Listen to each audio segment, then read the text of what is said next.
अस्सलाम वालेकुम रहमतुल्लाहि व बरकातुहू। मक्का मदीना व्लॉग्स में आपका खुश आमदीद। आपने देखा होगा कि बकरीद के मौके पर दुनिया भर के मुसलमान जो है कुर्बानी करते हैं और आप सोचते होंगे ऐसा क्यों किया जाता है। चलिए आज आपको बताते हैं इसके पीछे की कहानी और विजडम क्या है। हज़ारों साल की बात है। इब्राहीम अलैहिस्सलाम अल्लाह के नबी और पैगंबर थे। एक दिन जब हज़रत इब्राहीम अलैहिस्सलाम सो रहे थे तो उन्होंने एक ख्वाब देखा जिसमें अल्लाह ने इब्राहीम अलैहिस्सलाम से फरमाया कि इब्राहीम आपके नज़दीक जो सबसे प्यारी और महबूब चीज़ है आप उसे अल्लाह की राह में कुर्बान कर दीजिए।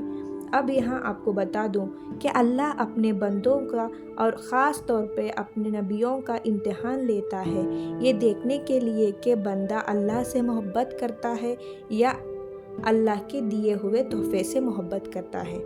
नबी और पैगंबर के ख्वाब सच्चे होते थे। वो जो भी ख्वाब देखते थे वो अल्लाह का हुक्म होता था। तो यह ख्वाब देखने के बाद हज़रत इब्राहीम अलैहिस्सलाम ने अपने ऊँटों के जत्थे में से 100 ऊँटें जो है कुर्बान कर दिए।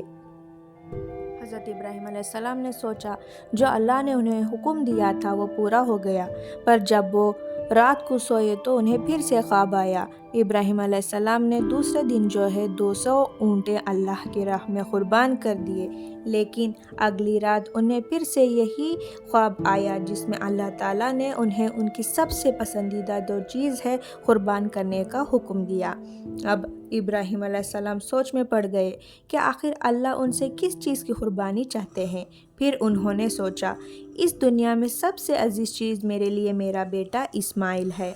आपको बता दूं कि हज़रत इब्राहीम अलैहिस्सलाम को पूरी ज़िंदगी दुआएं मांगने के बाद जो है 80 साल की उम्र में औलाद हुई थी और वो थे उनके बेटे इस्माइल जो उन्हें बहुत ज़्यादा अजीज़ और महबूब थे।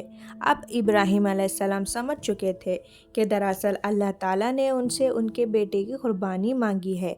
अल्लाह ये देखना चाहता है कि इब्राहीम अलैहिस्सलाम अपने बेटे से मोहब्बत करते हैं या अल्लाह से। इब्राहीम अलैहिस्सलाम के लिए ये बहुत बड़ा इम्तिहान था। अगले दिन हज़रत इब्राहीम अलैहिस्सलाम उठे और अपनी बीवी हाजिरा को कहा कि हमारे बेटे इस्माइल को नहलाकर अच्छी तरह तैयार कर दीजिए।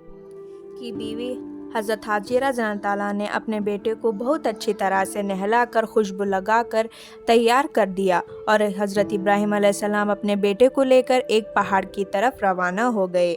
हज़रत इब्राहीम अलैहिस्सलाम ये तकलीफ़ भरा फ़ैसला कर चुके थे कि वो अपने बेटे की कुर्बानी देंगे और शैतान को कैसे मंजूर होता कि कोई अल्लाह की इताअत करे। तो शैतान भी अपने काम पे लग गया।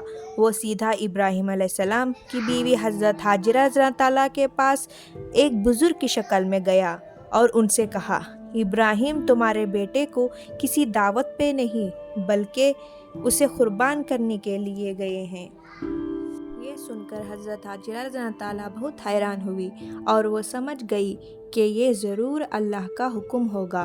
तो उन्होंने शैतान से कहा कि अगर अल्लाह ने इब्राहीम अलैहिस्सलाम को अगर इस्माइल को ज़ुबा करने का हुक्म दिया है तो ये हमारी खुशकिस्मती है। ये तो मेरा एक बेटा है। अगर मेरे इस्माइल के जैसे 1000 बेटे भी होते तो मैं खुशी खुशी अल्लाह के राह में कुर्बान कर देती। सोचिए एक माँ के लिए ये कहना कितनी बड़ी बात है।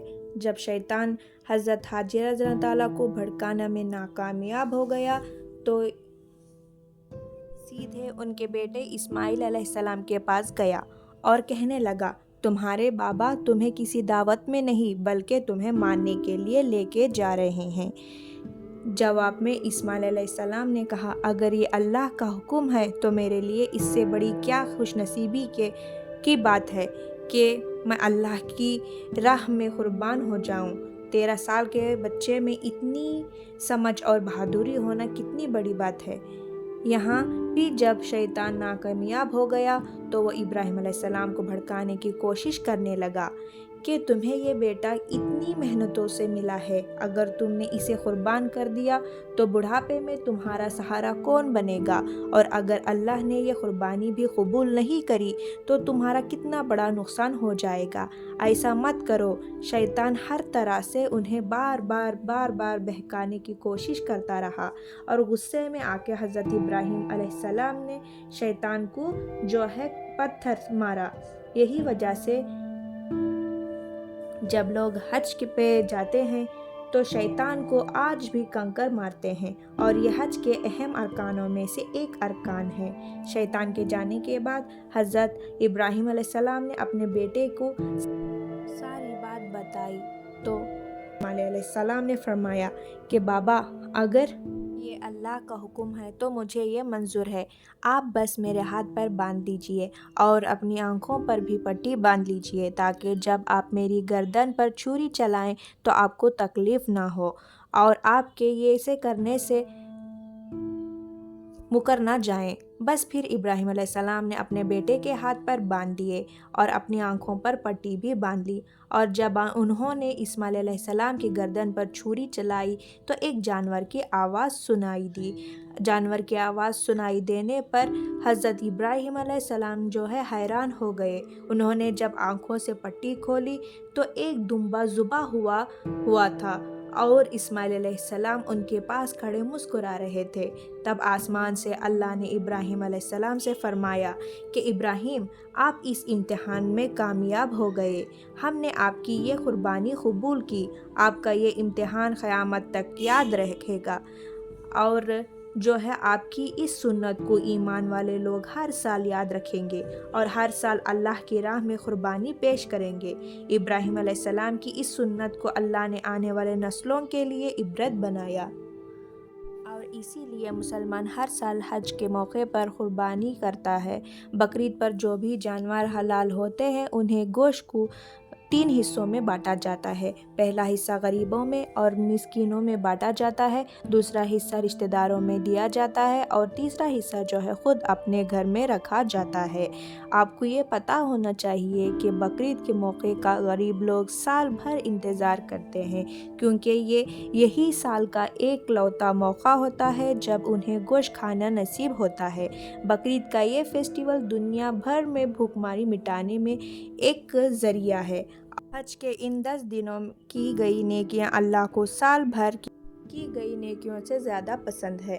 اللہ تعالیٰ جو بھی حجاج کرام ابھی حج کے لیے گئے ہوئے ہیں، اللہ تعالیٰ ان کو صحت و تندرستی عطا کرے، اللہ تعالیٰ ان کی حفاظت کرے، اللہ تعالیٰ حاجیوں کا حج کو قبول کرے۔